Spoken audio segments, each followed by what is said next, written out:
আসসালামু আলাইকুম। সারা দেশে ব্যাটারি চালিত অটোরিকশার উপরে সরকার কর বসাতে যাচ্ছে।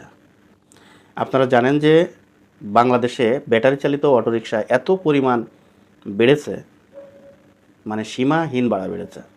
এই অটোরিকশার জন্য এখনই রাস্তাঘাটে চলাচল করতে এত অসুবিধা, যেটা মানে বলার বাইরে।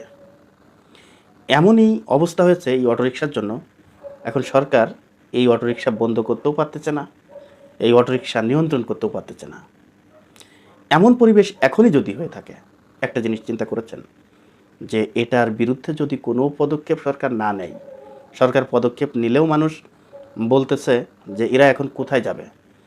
হাজার হাজার লক্ষ লক্ষ বেকার ছেলে আজকে এই অটোরিকশা চালিয়ে তারা রোজগার করে পরিবার চালাচ্ছে। যদি এটা বন্ধ করে দেওয়া হয় তাহলে ছিনতাইকার বেড়ে যাবে, চুরি বেড়ে যাবে, ডাকাতি বেড়ে যাবে, এই ধরনের কথাবার্তা কিন্তু আমরা শুনতেছি। কিন্তু একটা জিনিস কি আপনারা লক্ষ্য করেছেন, সেটি হলো ঢাকা শহরে অটোরিকশা এত পরিমাণ যে আপনি এই অটোরিকশার বিরুদ্ধে কোনো কথা বলতে পারবেন না। এই অটোরিকশার জন্য আপনি ঠিকমতো হাঁটতে পারবেন না। এই অটোরিকশার জন্য আপনি ঠিকমতো গাড়ি চালাতে পারবেন না। এই অটোরিকশার জন্য আপনার কোটি টাকার গাড়ি আপনি চালাতে ভয় পাবেন।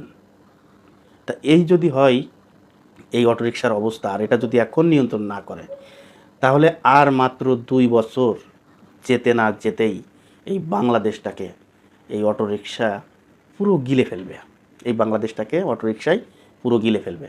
তখন তো আর কিছুই করতে পারবেন না। এখনও যদি কিছু না করতে পারেন, তখন আরও কিছু করতে পারবেন না। দেখবেন যে অটোরিকশার বিরুদ্ধে কেউ কথা বললেই তার মাইর খাইতে হচ্ছে। এখন সিটি কর্পোরেশন একটা পদক্ষেপ নিয়েছিল, সেই পদক্ষেপটা ভালো একটা পদক্ষেপ নিয়েছিল। সেটি হলো যে সিটি কর্পোরেশন থেকে এই অটোরিকশার ড্রাইভার চালক যারা থাকবে তাদেরকে প্রশিক্ষণের মাধ্যমে তাদেরকে লাইসেন্স দিয়ে এই সিটি কর্পোরেশনের অনুমোদনকৃত কিছু অটোরিকশা ঢাকা শহরে চলবে, আর তার বাইরে একটি অটোরিকশাও চলবে না। এরকম খবর যখন আমরা শুনেছি তখন মনে হয়েছিল যে অটোরিকশার বিরুদ্ধে সরকার একটা কঠোর একটি অবস্থানে যাচ্ছে এবং একটি নিয়ম শৃঙ্খলার ভিতরে এই অটোরিকশাগুলো আসছে। কিন্তু এটি যদি সরকার না করতে পারে, এই সমাধান যদি সরকার না করতে পারে, তাহলে দেখবেন যে এই অটোরিকশার জন্য আপনি মানে ঢাকা শহরে হাঁটতেও পারবেন না। এরকম একটা অবস্থা হয়ে যাচ্ছে আস্তে আস্তে। তাই এখনই সরকারের এই অটোরিকশার বিরুদ্ধে পদক্ষেপ নেওয়া উচিত বলে আমি মনে করছি।